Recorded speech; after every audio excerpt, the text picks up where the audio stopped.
Hi and welcome to my new YouTube channel. It's called Strength is Within, Aconcagua again.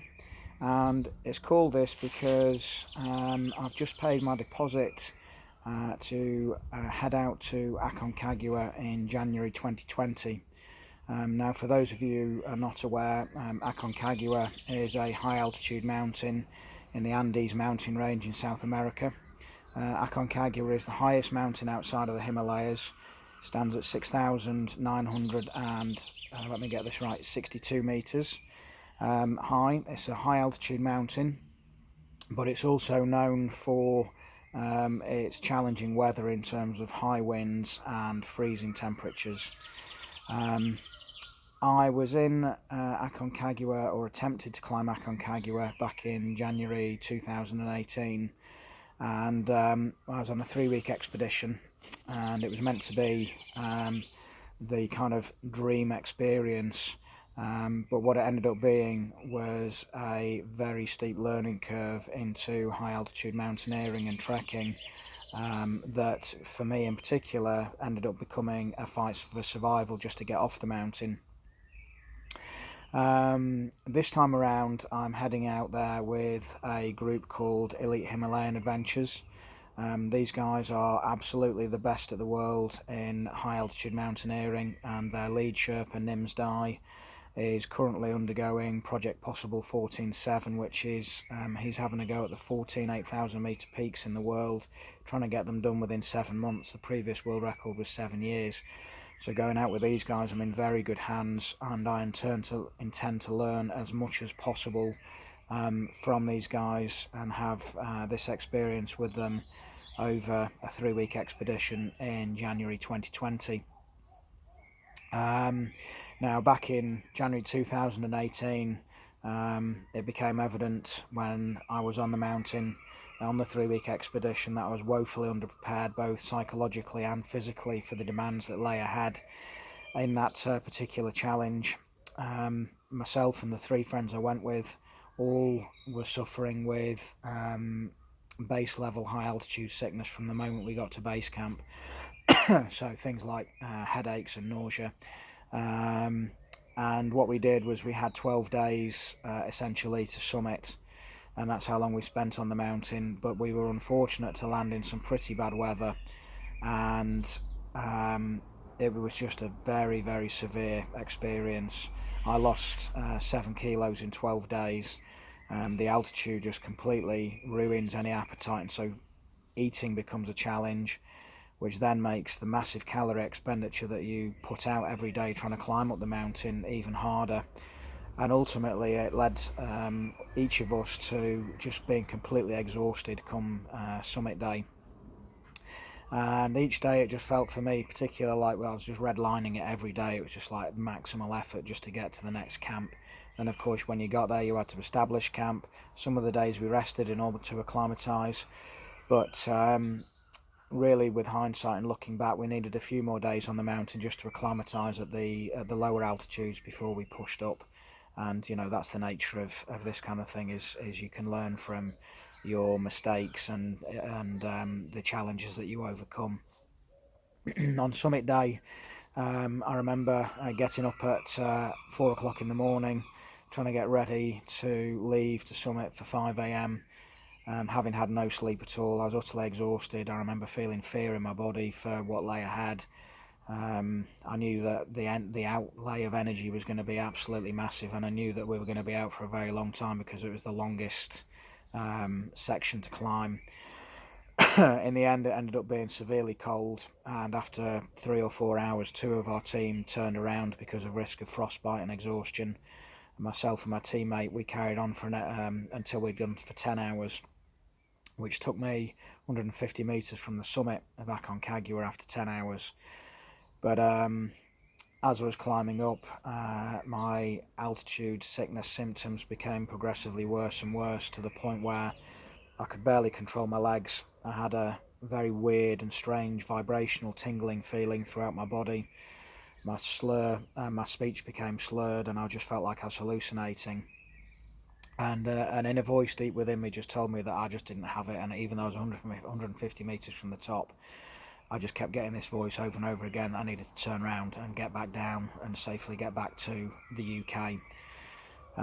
Anyway, what transpired after that was seemingly I'd been suffering with early symptoms of a swelling of the brain, cerebral edema, which can be a fatal condition. Fortunately for me, my tent mate, who was sort of 40 metres, 40 metres below me, recognised this and managed to help me get down to Camp 3. And then from High Camp 3 down to Base Camp, I was led by one of the guides, but it took 5 hours to drop in altitude back down to Base Camp, and it was the most scary experience I've ever had. I just wanted to lie down in the snow and just sleep. I didn't want to move, and had that have happened, then I probably wouldn't be sat here now. So I'm massively grateful for the guys who helped to get me down safely off the mountain and back down to Base Camp. But yeah, I'm heading back out there again to take on the challenge, this time to try again to get to the top.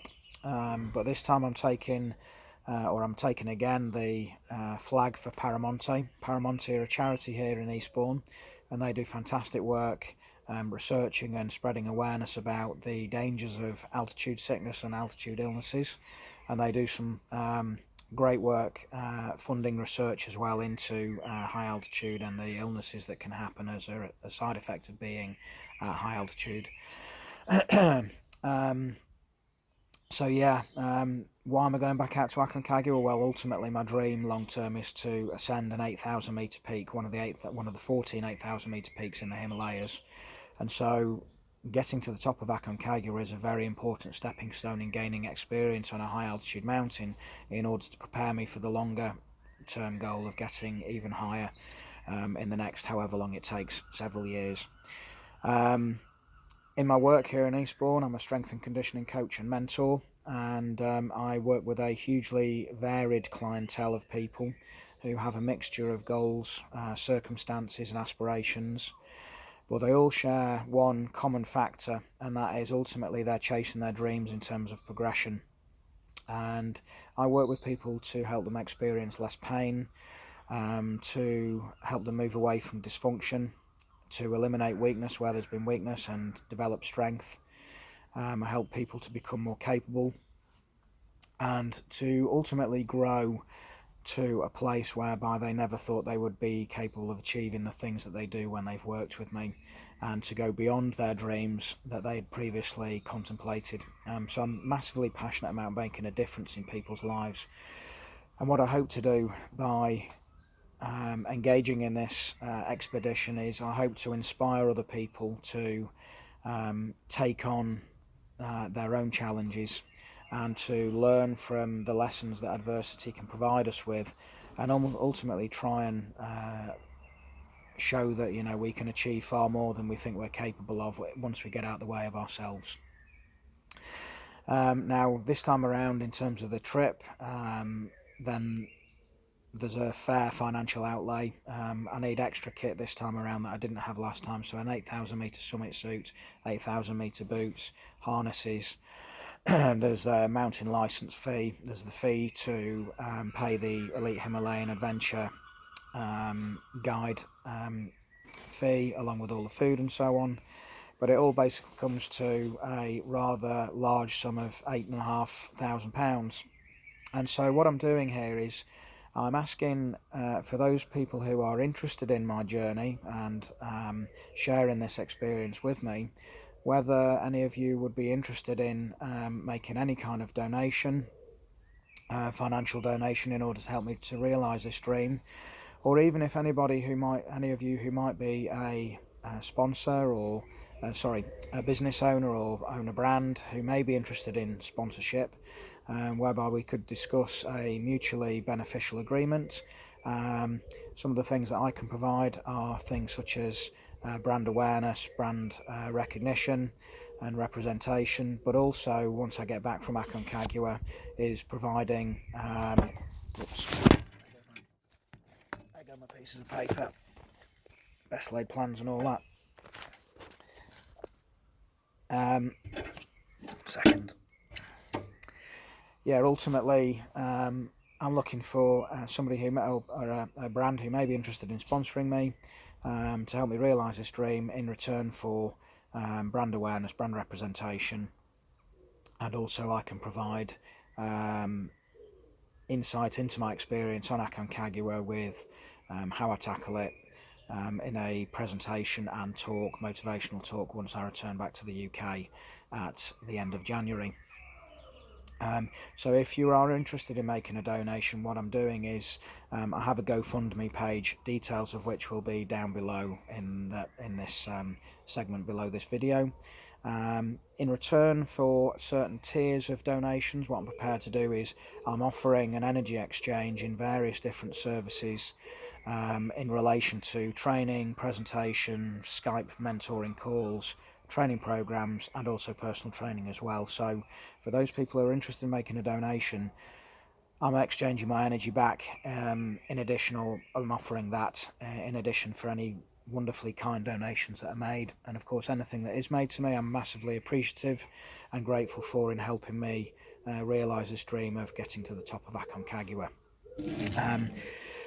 Now over the next 7 months, what I'm going to be doing is I'm going to be detailing and sharing all of my preparation and information and training surrounding the next 7 months on the lead up to Aconcagua.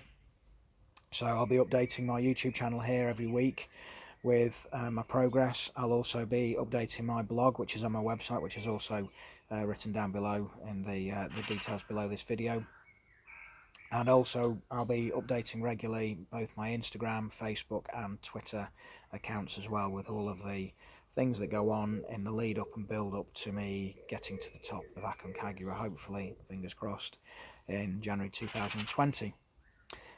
So by donating to my GoFundMe page, you'll become an integral part of the realisation of this endeavour, and one that I'm hugely grateful for. And so I thank you for watching at this stage, and I'm looking forward to sharing my experience with you. And yeah, thanks for watching.